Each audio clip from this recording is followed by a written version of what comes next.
I've worked on the pilot scheme with Doug Chowns, who started the art scene at Polytechnic, and so I'd worked there with him, and I thought it was such a good idea. Everybody was having a great time, and I thought, oh, I've never done that, and I'd quite like the piece of paper to say that, I don't know what it says, but I quite like that piece of paper that gives me some sort of a degree or diploma, as it was in those days. And so I was living with Keith Mahi, the glassblower. So I went down one morning and I said to Jeff Wilson, I'd like to do this. And I was 49. I was thinking, well, it's never too late. I'll do this. And he said, yes, you can come. And in those days, I didn't need the qualifications. In days gone by, when I was young and would have loved to have gone to Elam, I didn't have my university entrance and I couldn't do it. So it made it available. That community college thing made it available to somebody like me.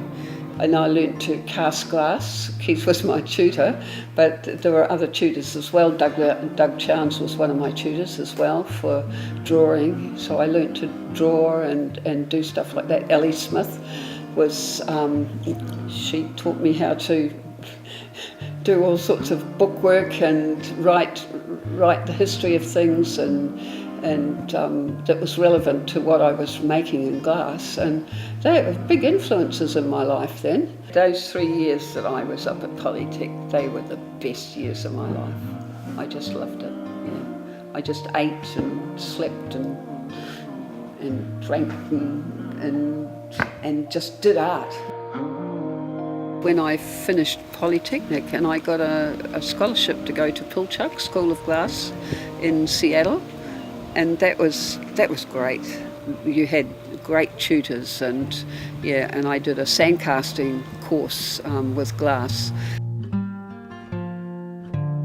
Cast glass is my first love, and that's because of my love of Pacific things. I've sailed through the islands and I've seen all the texture, I've seen all the patterns, and I really like patterns. I like carving the patterns into my wax and making canoes, anything to do with the sea, It's all around us here, so it's got to be relevant. It's just a transparency of it. It's extremely seductive glass, Everybody loves it. Even if it's awful, they love it, And because we had the hot glass studio, I could get the glass on the end of the pipe and I could pour it over the top of wood, or I could pour it into the sand, and it was exciting. I love the hotness of glass.